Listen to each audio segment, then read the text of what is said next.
Hello बच्चों। मुझे पता है आप लोगों की पढ़ाई बहुत ही ज़्यादा डिस्टर्ब हो गई है लॉकडाउन की वजह से, तो अब चिंता करने वाली कोई बात नहीं है। मैं आपके लिए वीडियोस लेकर आया हूँ साइंस से रिलेटेड। जो भी कॉन्सेप्ट होंगे हम इस यूट्यूब चैनल के थ्रू पढ़ेंगे।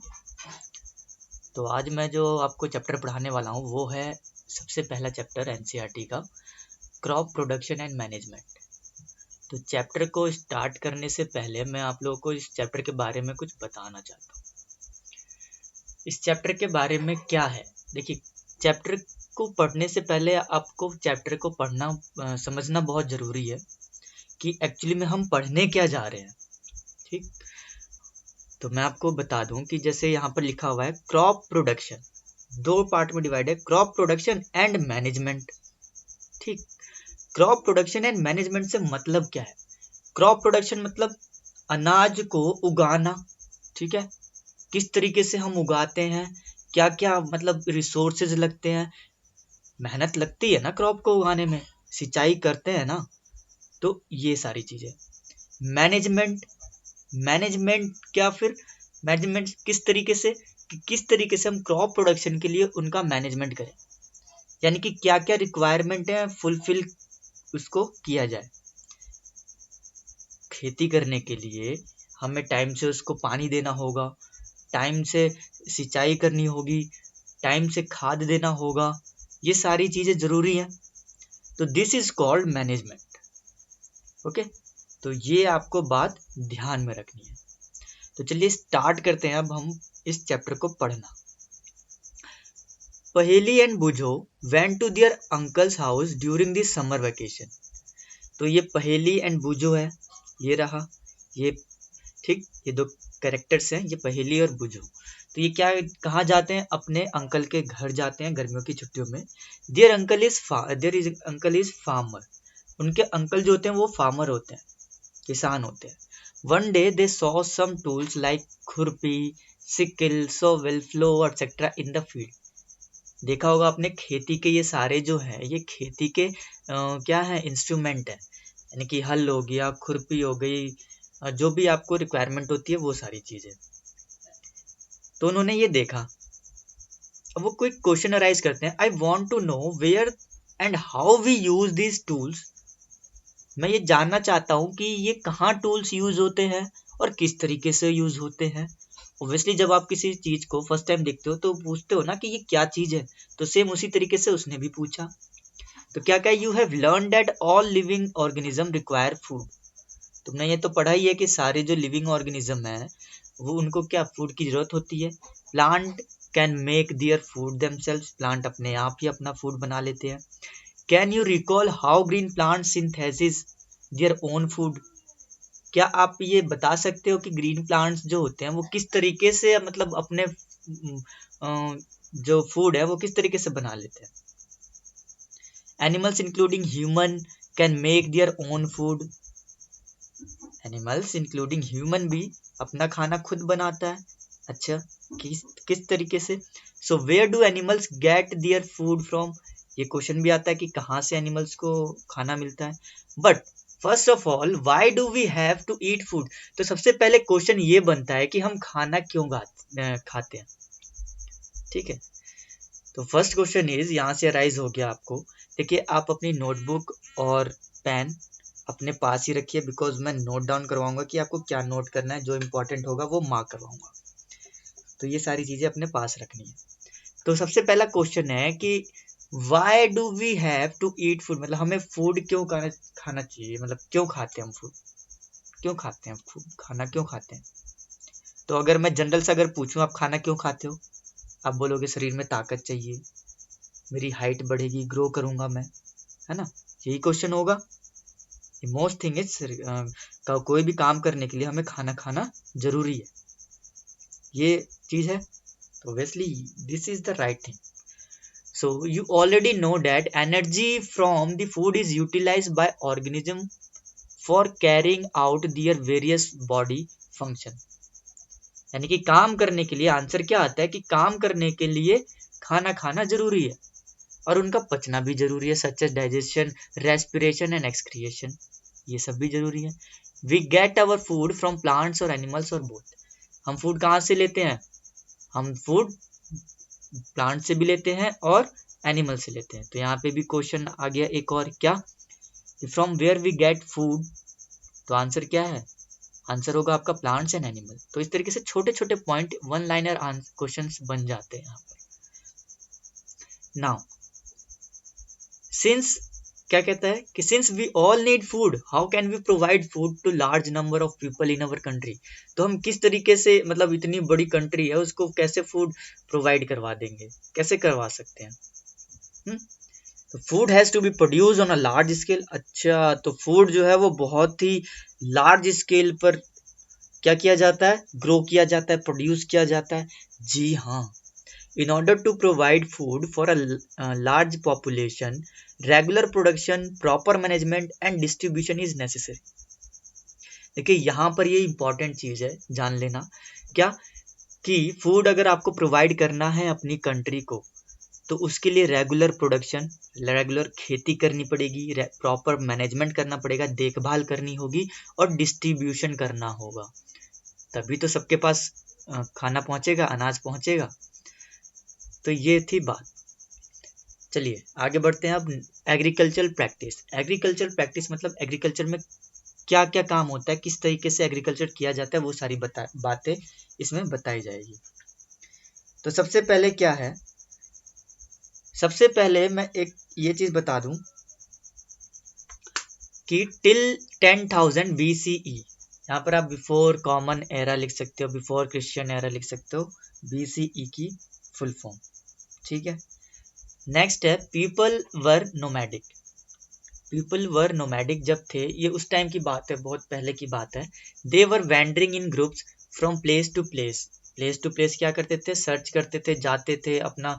पहले आदिवासी जो थे मतलब क्या करते थे, उनके पास घर नहीं रहता था, खाने के लिए नहीं रहता था, वो जगह जगह जाते थे और घूमते थे और खाना खाते थे। जो भी उनको पेड़ पर मिला या जानवर मिला उनको मार के खाते थे। They ate raw fruits and vegetable. कच्चा फ्रूट खाते थे, वेजिटेबल्स खाते थे। And started hunting animals for food. और उन्होंने शुरू कर दिया क्या? जानवरों को मारना। Later they could cultivate. बाद में उन्होंने कल्टिवेशन सीखा, लैंड को खेती करना सीखा। Produce rice. उन्होंने चावल उगाए, गेहूं उगाए और अदर फूड क्रॉप्स उगाए। दस वॉज बर्न एग्रीकल्चर। वहां से ये शुरू हुआ क्या? एग्रीकल्चर। ओके, यानी कि खेती का सिलसिला नोमैडिक पीरियड से ही चल आ रहा है। तो when plants of the same kind are cultivated at one place on a large scale is called a crop। यहाँ से आपको ये लाइन लिख लेनी है पूरी, यहाँ से लेकर यहाँ तक। ठीक है, आप अपनी नोटबुक में लिख सकते हैं इसको। क्या? ये क्रॉप की डेफिनेशन है। क्या? जब हम प्लांट को किसी क्या करते हैं कि रेगुलर प्लेस पर क्या करते हैं, उसका खेती करते रहते हैं। This is called crop. For example crop of wheat means that all plants grown in a field are that of wheat. यानी कि आप क्या कर रहे हो कि जितने भी प्लांट्स हैं वो एक जगह है, जिस जो लैंड है आपका, वहां पर किसकी खेती कर रहे हो? गेहूं की खेती कर रहे हो। So you already know that crops are of different types like cereal, vegetables and fruits. तो क्रॉप बहुत टाइप्स के हो सकते हैं, दाल भी हो सकते हैं, वेजिटेबल्स भी हो सकते हैं, फ्रूट्स भी हो सकते हैं। खेती तो किसी चीज की भी हो सकती है ना। तो this can be classified on the basis of the season in which they grow.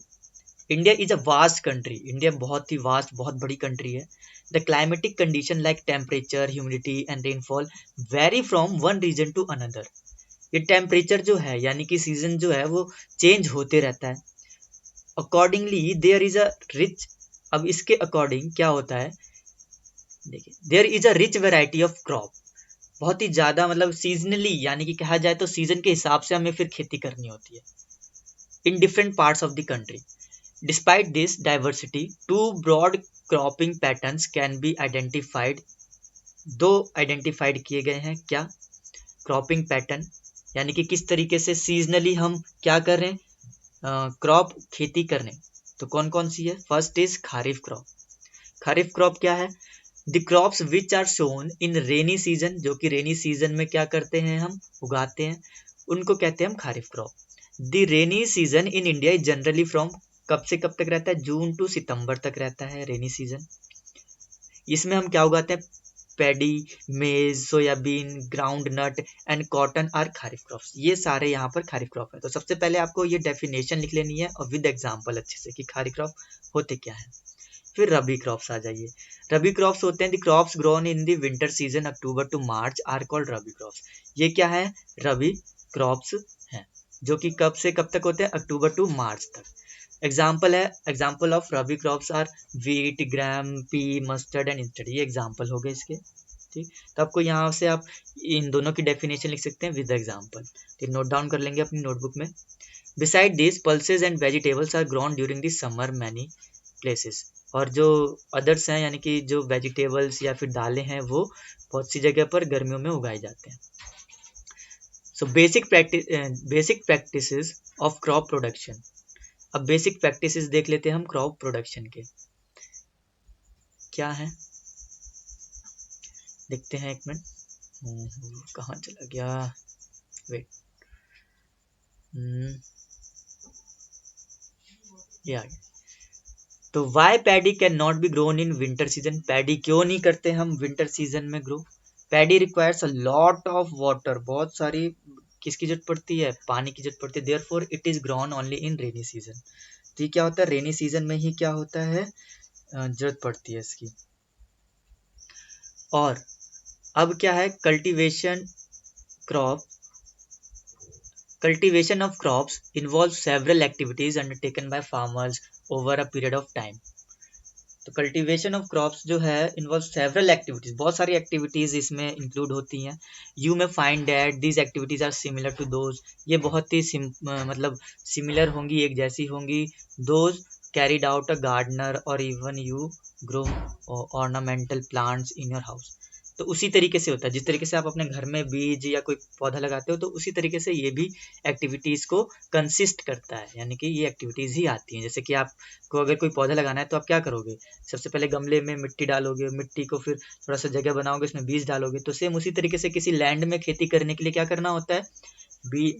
जमीन को क्या करना होता है? उसको साइड से कट करना होता है, देन मतलब मिट्टी हटानी होती है, देन उसके बीच में बीज डालते हैं और फिर उसको ढक देते हैं इस तरीके से। तो सेम वही है, एग्रीकल्चर प्रैक्टिस इन्हीं को बोला जाता है। क्या करना होता है? Preparation of soil. सबसे पहले सॉइल को बनाते हैं। देखा होगा आपने, सॉइल क्या करते हैं? लैंड होती है, मिट्टी बैठी होती है, उसको क्या फिर खोद लिया जाता है फावड़े से या ट्रैक्टर से, मशीन, बैलगाड़ी वगैरह से, हल से, ये सब उसको फ्रेश कर लिया जाता है।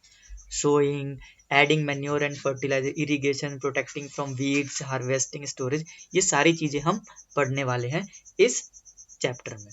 ठीक, तो ये अगर मैं आपसे पूछूं, यहाँ पर एक और क्वेश्चन आ जाता है, क्या? Agriculture practice. एग्रीकल्चर प्रैक्टिस में क्या क्या फंक्शंस हैं? तो ये पॉइंट्स आपको एज इट इज ही लिख लेने हैं अपनी नोटबुक में। तो यहाँ पे मैंने 5-6 क्वेश्चन बता दिए हैं अभी तक, तो आप बड़े ध्यान से इसको समझेंगे। और कुछ समझ में ना आए तो आप रिपीट करके देख सकते हैं वीडियो, या फिर पॉज करके भी समझ सकते हैं, लिख सकते हैं कुछ भी पॉज करके। तो सबसे पहला पॉइंट है हमारा preparation of soil. Preparation of soil किस तरीके से करते हैं? The preparation of soil is the first step. पहला स्टेप है before growing a crop. Crop को उगाने के लिए पहला स्टेप है ये। One of the most important task in agriculture is to turn the soil and loosen it. क्या मतलब? कि सबसे पहला टास्क है लूजन, उसको ढीला करना, यानी कि सख्त जमीन क्या पड़ी एकदम परत ऐसी, उसके ऊपर चल रहे हैं लोग तो उसको क्या करना है हमें? हम उसको क्या बनाना है हमें? लूजन, ढीला बनाना है। तो उसको हल से हम क्या करेंगे या ट्रैक्टर से क्या करेंगे? लूज करेंगे पहले मिट्टी को। This allow the roots to penetrate deep into the soil, जिससे कि मिट्टी के अंदर तक वो जा सके, उसकी जड़ें। The loose soil allows the roots to breathe easily, सांस ले सकते हैं इजिली, ठीक है। इवन ऑक्सीजन मिलेगा उनको, तभी तो वो ग्रो करेंगे। Even when they go deep into the soil, why does the loosening of soil allow the roots to breathe easily? ये क्वेश्चन आता है कि यहाँ पर मतलब ऐसे लूजनिंग क्यों किया जाता है सॉइल को? बिकॉज जस्ट सिंपल सा जनरल सा क्वेश्चन है क्या, कि उनको ऑक्सीजन मिल सके और वो अच्छे से ग्रो कर सके, ये जरूरी है। ठीक, तो देखिए बार बार हाँ, तो यहाँ पर थे हम। The loosened soil help in the grow of earthworm and microbes present in the soil. These organisms are friend of the farmer since they further turn and loosen the soil and add humus to it. But why the soil needs to be turned and loosened? देखिए यहाँ पर एक question आता है कि why the earthworms called the friends of farm. ठीक, तो इस तरीके से यहाँ पे समझना होगा because they get लूजन the soil. वो क्या कर देते हैं, लूजन कर देते हैं सॉइल को, एंड क्या करते हैं, ह्यूमस ऐड कर देते हैं. इस वजह से इनको फ्रेंड ऑफ फार्मर कहा जाता है. तो यहाँ से भी अच्छा क्वेश्चन है ये, आपको देख लिया जाएगा नोट्स में किस तरीके से होगा. बाकी आप लोग को नोट्स जो चाहिए होंगे वो आप मुझे व्हाट्सएप करके नंबर पे नोट्स, हैंड रिटन नोट्स ले सकते हैं. You have learned in previous classes that soil contains mineral. देखिए सॉइल में क्या क्या होता है, मिनरल होता है, वाटर होता है, air and some living organisms. ये बात ध्यान रखनी है. इन एडिशन डेड प्लांट्स, इनके एडिशन में डेड प्लांट्स भी होते हैं जो यानी सूख के मुरझा के जमीन में ही रह जाते हैं. एंड एनिमल्स भी गेट डिकम्पोज हो जाते हैं by soil organism. In this way, various nutrition in the dead organism are released back into the soil. These nutrients are again absorbed by plant. Since only a few centimeters of top layer of soil supports plant growth, turning and loosening of soil brings the nutrition rich. कहने का मतलब ये है, देखिए मैं आपको बता दूं कि क्या होता है कि इसमें सॉइल में ये सारी चीज़ें मिली होती हैं जिससे कि उनको ग्रो करने में हेल्प करती हैं. फिर उसके बाद एक क्वेश्चन आता है कि मतलब ऐसा क्यों होता है, मतलब न्यूट्रिशन किस तरीके से प्लांट लेगा. तो वो थोड़ा सा जमीन से क्या रहेगा, ऊपर रहेगा, जिससे कि उसको ऑक्सीजन मिल सके, सनलाइट मिल सके. और जो उनकी जड़ें होती हैं, रूट्स होती हैं, उनको क्या ऑब्जॉर्व कराती हैं, मिनरल्स. जमीन से क्या ऑब्जॉर्व कराती हैं, मिनरल्स ऑब्जॉर्व कराती हैं, वाटर ऑब्जॉर्व कराती हैं, जिससे कि वो फर्दर ग्रो कर सके. ओके, सो आई होप आप लोग को बहुत अच्छे से समझ में आ रही होगी एक एक बात. तो मैं अब यहाँ पर आपको एक पॉइंट और करवाऊंगा, देन उसके बाद इस क्लास का एंड होगा. नेक्स्ट क्लास आपकी नेक्स्ट वीडियो में होगी. जो मैंने क्वेश्चन बताए हैं आप लोग प्लीज़ उसको अच्छे से नोटबुक में उतार लीजिएगा और उसको आप याद करने लग जाइए अभी से ही. Which is very helpful to you. Next, turning and loosening of soil is very important for cultivation of crop. मतलब लूजनिंग, टर्निंग करना सॉइल को बहुत ही इंपॉर्टेंट पार्ट है ये कल्टीवेशन क्रॉप का, खेती करने का. The process of loosening and turning of soil is called tilling और फ्लोइंग. देखिए यहाँ पे आप हल से चलाते हैं ना, वो फ्लोइंग और टिलिंग कहलाता है. तो यहाँ एक और डेफिनेशन आएगी आगे यहाँ पर. वो प्रोसेस जो लूज कर देता है किसको, सॉइल को, वो क्या कहलाता है, वो टिलिंग कहलाता है और फ्लोइंग कहलाता है. ठीक है, टिलिंग मतलब वही सेम क्या करना, बैलगाड़ी चलाना, ट्रक से इस तरीके से हल से जोतते हैं ना, जोतते हैं वो बोलते हैं, तो वो कहलाएगा. This is done by using a flow. हल से, ये किससे होता है, हल की उससे होता है. अगर मैं क्वेश्चन यहाँ से पूछूं कि फ्लोइंग का प्रोसेस बताओ, तो आप क्या करोगे, ये सारा प्रोसेस बताओगे with the, it is done by the using by plough. Ploughs are made up of wood और iron. If the soil is very dry, बहुत ही सूखी है, it may need watering before ploughing. तो पानी की जरूरत होती है. And the flowed field may have big clumps of soil called crumbs बोलते हैं उनको. It is necessary to break, ये बहुत ज़रूरी है, these crumbs. Leveling and field is beneficial for sowing as well, for irrigation के लिए बहुत ज़्यादा ज़रूरी है. Leveling of soil is done with the help of leveler. Level किया जाता है, देखा होगा अपने पटरे से बच्चे को उस पर बिठा दिया जाता है, फिर रस्सी से खींचा जाता है तो लेवल हो जाती है. ठीक है, या कुछ भी, मतलब आज तो मॉडर्न टेक्निक्स आ गई हैं, उस तरीके से लेवल कर दिया जाता है. Sometimes manure is added to the soil before tilling. Manures, खाद, आप इसको क्या कर रहे हो, टिलिंग करने से पहले आप उसमें खाद वाद डाल देते हो, ये बहुत ज़रूरी है. This helps in proper mixing of manure with soil. ये प्रॉपर तरीके से मिक्स हो जाता है. The soil is moistened हो जाती है before sowing. बहुत ही ज़्यादा नरम हो जाती है, एकदम अच्छी हो जाती है मिट्टी, जो कि बहुत ज़रूरी है. सो आज के लिए इतना ही. आई होप आप लोग को वीडियो बहुत ही अच्छी लगी होगी और हर एक बात अच्छे से समझ में आ रही होगी. तो जितना मैंने कहा है आपको अपनी नोटबुक में नोट डाउन करना है, अच्छे से पढ़ाई करनी है और अच्छे से हर चीज़ को समझना है. So all the best and thank you so much for watching my video.